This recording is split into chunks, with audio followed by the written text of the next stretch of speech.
मंदिरांच्या पावित्र्य भूमी भारतात आज आपल्याला घेऊन जातोय झारखंडच्या देवघरला. त्याच देवघरला जिथे बाबा वैद्यनाथाचे धाम आहे. आता हे तर आपण सर्वजण जाणतो की देवघर मंदिर 12 ज्योतिर्लिंगांपैकी एक आहे. पण त्याबरोबरच हे मंदिर एक प्रमुख शक्तिपीठही आहे. कारण इथे माता सतीचे हृदय पडले होते असा विश्वास आहे. भगवान शिव आणि देवी पार्वती दोघांची उपस्थिती या तीर्थस्थळाला आणखी महत्त्वपूर्ण बनवते. भगवान शिवाला समर्पित हे पवित्र स्थळ लाखो श्रद्धालूंना आपल्याकडे ओढून घेते. पण तुम्हाला माहीत आहे का, वैद्यनाथ ज्योतिर्लिंग एक स्मशानभूमीवर स्थित आहे? होय मित्रांनो, तुम्ही बरोबर ऐकलात. या भव्य मंदिरामागे काही अनोखे रहस्य लपलेली आहेत. काही असे चमत्कार ज्यांचं ऐकून तुम्ही थक्क व्हाल. सांगितलं जातं की देवघर मंदिराची एक झलक पाहण्यासाठी भक्त दूर दूरहून येतात. पण याची नेमकी कारणं काय? हे मंदिर इतकं खास बनवणारं रहस्य काय? जर तुम्हाला वैद्यनाथ मंदिराच्या रहस्यांची माहिती नसेल तर या व्हिडिओमध्ये शेवटपर्यंत राहा. व्हिडिओ सुरू करण्यापूर्वी तुम्हा सर्वांपासून विनंती आहे की कमेंट बॉक्समध्ये जय बाबा बैजनाथ नक्की लिहा. श्री वैद्यनाथ धाम हे झारखंड राज्यातील जसीडीह नावाच्या ठिकाणी आहे. हे तीर्थ देवघर म्हणून प्रसिद्ध आहे. बैजनाथ धाम हे अतिप्राचीन ज्योतिर्लिंग आहे, जे अनादी काळापासून इथे आहे. हे 12 ज्योतिर्लिंगांपैकी 9वे ज्योतिर्लिंग मानले जाते. या ज्योतिर्लिंगाच्या उत्पत्तीची कथा खूप रोचक आहे. शिवपुराणात वैद्यनाथ ज्योतिर्लिंगाशी संबंधित एक कथा सांगितली आहे. या कथेनुसार लंकापती रावणाने भगवान शिवाला प्रसन्न करण्यासाठी कैलास पर्वतावर जाऊन कठोर तपस्या केली. पण शिवजी प्रसन्न झाले नाहीत, तर त्याने एक एक करून आपले डोके शिवलिंगावर चढवायला सुरुवात केली. रावणाने 9 डोके चढवली आणि 10वे डोके कापायला जात असताना देवांचा देव महादेव रावणाच्या अटूट भक्तीने प्रसन्न होऊन स्वतः प्रगट झाले. त्यांनी रावणाच्या सर्व 10 डोक्यांना पुन्हा जोडले आणि वरदान मागायला सांगितले. रावणाने भगवान शिवाकडून प्रार्थना करून वर मागितला की ते त्याच्या स्वर लंकेत स्थायी रूपाने राहतील.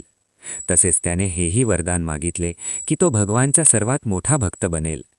भगवान शिवाने रावणाची प्रार्थना मान्य करत एक शर्त ठेवली. त्यांनी सांगितले की ते ज्योतिर्लिंगाच्या रूपात लंकेत जातील. पण भगवान शिवाने रावणाला इशारा दिला की रस्त्यात जर त्याने शिवलिंग जमिनीवर ठेवले तर ते तिथेच स्थायीपणे स्थापित होईल. आणि तसंच घडलं. रावण भगवान शिवाच्या कृपेने आनंदित होऊन ज्योतिर्लिंग घेऊन आकाशमार्गे लंकेच्या दिशेने निघाला. पण देवतांना ते हवं नव्हतं की भगवान शिवाचा प्रतीक राक्षसांच्या राज्य लंकेत स्थापित होईल. देवतांनी आपली योग्य शक्ती वापरून रावणाच्या पोटात तीव्र वेदना निर्माण केल्या, ज्यामुळे त्याला लघुशंकासाठी जमिनीवर उतरावं लागलं. त्यामुळे त्याने तिथे असलेल्या भगवान विष्णूंना, जे बैजू नावाच्या ग्वालबालकाच्या रूपात होते, विनंती केली की ते थोड्या वेळासाठी शिवलिंग हातात धरून ठेवतील, जोपर्यंत तो लघुशंका करून येत नाही. वास्तवात वरुणदेवाने जलदेव म्हणून रावणाच्या पोटात प्रवेश केला होता, ज्यामुळे रावण अनियंत्रितपणे मूत्रत्याग करू लागला आणि त्यातून एक विशाल तलाव तयार झाला. हा तलाव, जो रावणाच्या मूत्रापासून बनला असल्याचे मानले जाते, आजही बाबा वैद्यनाथ धाम मंदिराजवळ त्याच्या मूळ ठिकाणी आहे. आणि हा तलाव आजही रावण तलाव म्हणून ओळखला जातो. मित्रांनो, तुम्ही हा तलाव पाहिला आहे का? कमेंटमध्ये नक्की सांगा. यावेळी ग्वाल बालकाच्या रूपात असलेले भगवान विष्णूंनी शिवलिंग जमिनीवर ठेवले, ज्यामुळे शिवलिंग तिथेच स्थापित झालं. आणि असंच हे ज्योतिर्लिंग बाबा बैजनाथ धाम म्हणून प्रसिद्ध झालं. परत आल्यावर बलशाली रावणाने शिवलिंग उचलण्याचा प्रयत्न केला, पण ते जमिनीत खूप खोलवर स्थापित झालं होतं. निराश झालेल्या रावणाने सर्व तीर्थांची माती आणि पवित्र नद्यांचे जल शिवगंगा सरोवरात गोळा करून शिवलिंगाचं अभिषेक केलं आणि नतमस्तक होऊन प्रणाम केला. पण रावणाला शिवलिंग लंकेत ने नसल्याने तो निराश आणि क्रोधित होऊन आपल्या अंगठ्याने शिवलिंग दाबून लंकेत परत गेला. त्यामुळे हे शिवलिंग 11 अंगुल उंच आहे आणि आधारापासून थोडे वर उचललेलं आहे. या शिवलिंगावर आजही रावणाचा ठसा दिसतो. सांगितलं जातं की रावण शिवलिंगाची पूजा करून परतताना आपल्या भाऊ कुबेराकडून छिनलेली चंद्रकांत मणी तिथेच सोडून गेला होता. या रहस्यमय चमत्कारिक मणीची खासियत अशी की चंद्राच्या किरणात येताच त्यातून औषधी गुण असलेले जळ टपकते. लोकांचा दावा आहे की ही चंद्रकांत मणी मंदिरात खोजकामादरम्यान मिळाली. सांगितलं जातं की वैद्यनाथ मंदिरात 2 चंद्रकांत मण्या आहेत. या 2 मण्यांपैकी एक आधीच सापडली आहे आणि दुसऱ्याची शोध बंद केली आहे, जेणेकरून कुठल्याही अशुभ घटना घडणार नाहीत. इथे 3 मंदिरं आहेत, महादेव आणि पार्वतीजींची, जी परस्पर रेशमी रस्स्यांनी जोडलेली आहेत. आणि जिथे तुम्ही अनेक शिवालयांच्या शिखरावर त्रिशूल पाहिलं असेल, तिथे देवघर मंदिराच्या शीर्षावर पंचशूल स्थापित आहे, जो पाहताना अद्भुत आणि दुर्मिळ वाटतो. इथे महाशिवरात्रीच्या 2 दिवस आधी हे पंचशूल उतरवून विधिवत पूजा केली जाते आणि शिवरात्रीच्या 1 दिवस आधी पुन्हा स्थापित केलं जातं. सांगितलं जातं की देवघरच्या वैद्यनाथ मंदिरातलं पंचशूल 1.25 मन सोन्यापासून बनलं आहे, तर पार्वती मंदिराचं पंचशूल 1.25 मन चांदीपासून. असं मानलं जातं की हे पंचशूल सुरक्षा कवच आहे. धारणा आहे की त्रेतायुगात लंकापुरीच्या प्रवेशद्वारावरही पंचशूल होतं, जे फक्त रावणच भेदू शकत होता. देवघर मंदिरातल्या पंचशूलाबाबत लोकांची गहिरी श्रद्धा आहे. त्यांचा विश्वास आहे की याच पंचशूलाचा चमत्कारिक प्रभावाने सदियोपासून हे पवित्र मंदिर नैसर्गिक आपत्तींमधून सुरक्षित राहिलं आहे. तुम्हाला आश्चर्य वाटेल की वैद्यनाथ ज्योतिर्लिंग एक स्मशानभूमीवर आहे. होय, जिथे आज वैद्यनाथ शिवलिंग आहे, ती जागा आधी स्मशान होती. पद्मपुराण आणि शिवपुराणात सांगितलं आहे की भगवान विष्णूंनी रावणाकडून छळाने शिवलिंग घेऊन इथे स्थापित केलं. तर भगवान श्रीहरीने रावणाकडून शिवलिंग वर्तमान मंदिरापासून 6 किलोमीटर दूर हरलाजोड्या ठिकाणाहून घेतलं होतं. पण की तिथेच का स्थापित केलं नाही, त्यामागची एक अद्भुत कथा आहे. पौराणिक कथेनुसार दक्ष प्रजापतीने यज्ञ आयोजित केला, ज्यात त्याने आपल्या जावयाला, भगवान शिवाला आमंत्रित केलं नाही. अपमानित वाटलेल्या माता सतीने यज्ञस्थळीच आत्मदाह केला. दुःखी आणि क्रोधित भगवान शिवाने सतीचे मृतदेह उचलले आणि तांडव नृत्य सुरू केलं. शिवाला शांत करण्यासाठी भगवान विष्णूंनी चक्राने सतीच्या देहाला 51 तुकड्यांत विभागलं. आणि असं मानलं जातं की माता सतीचं हृदय आजच्या शिवलिंगाच्या ठिकाणी पडलं. जेव्हा माता सतीच्या हृदयाचा भगवान विष्णूंनी दाह संस्कार करण्याचा प्रयत्न केला, तेव्हा ते अग्नीत जळलं नाही.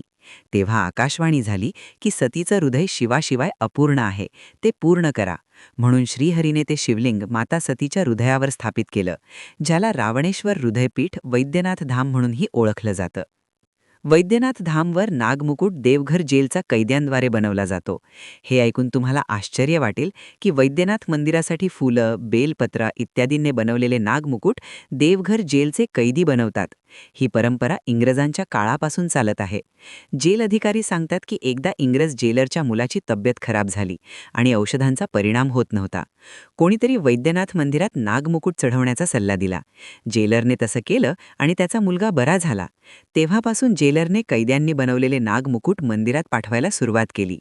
त्यासाठी जेलमध्ये विशेष खोलं बनवलं गेलं, ज्याला बाबा कक्ष म्हणतात. नागमुकुट बनल्यानंतर जेल कर्मचारी बोल बम म्हणत मंदिरात पोहोचतात. तुम्हाला माहीत आहे का, कावड यात्रेची सुरुवात कशी झाली? सावन महिन्यात तुम्ही नक्कीच शिवभक्तांना कावड यात्रा करताना पाहिलं असेल. तुमच्या मनात प्रश्न आलाच असेल की ही पवित्र यात्रा कोणी आणि कशी सुरू केली? चला, आज जाणून घेऊया. या विषयावर विद्वानांचे वेगवेगळे मत आहेत. काहींच्या मते परशुराम पहिले कावडिये होते, तर इतरांचे मत आहे की श्रवणकुमार पहिले होते. मात्र वैद्यनाथ धामात त्रेतायुगातील पहिल्या कावडियाचं प्रमाण मिळतं.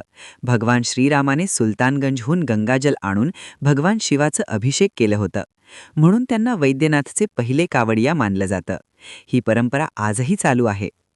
काही विद्वानांचे मत आहे की समुद्र मंथनादरम्यान निघालेल्या विषाचे सेवन केल्याने भगवान शिव व्याकुळ झाले होते. तेव्हा सर्व देवता आणि दानवांनी गंगाजलाने शिवावर अभिषेक केला होता. हीच घटना कावड यात्रेची सुरुवात मानली जाते. वैद्यनाथ धाम हे तीर्थ कुष्ठरोगापासून मुक्तीसाठी अतिमहत्त्वाचं मानलं जातं. मंदिरापासून थोड्या अंतरावर एक तलाव आहे, ज्यात लोक कुष्ठरोगातून मुक्तीच्या आशेने स्नान करतात. बैजनाथ देवघरला मनोकामना पूर्ण करणारं तीर्थ मानलं जातं, कारण इथे 12 ज्योतिर्लिंगांपैकी बाबा वैद्यनाथाचं मंदिर आहे आणि शक्तिपीठही. बैजनाथ धामपासून सुमारे 100 किलोमीटर दूर सुलतानगंजमध्ये उत्तरवाहिनी गंगा वाहते. असं मानणं आहे की इथून गंगाजल आणून बैजनाथात भगवान शिवावर चढवल्यास मनोकामना पूर्ण होते. ही माहिती आवडली तर व्हिडिओला लाईक करा. कमेंट बॉक्समध्ये जय बाबा बैजनाथ नक्की लिहा आणि अशाच माहितीसाठी चॅनलला सबस्क्राईब करून बेल आयकन दाबा. भेटू अगल्या एका रोचक व्हिडिओमध्ये. तोपर्यंत हर हर महादेव.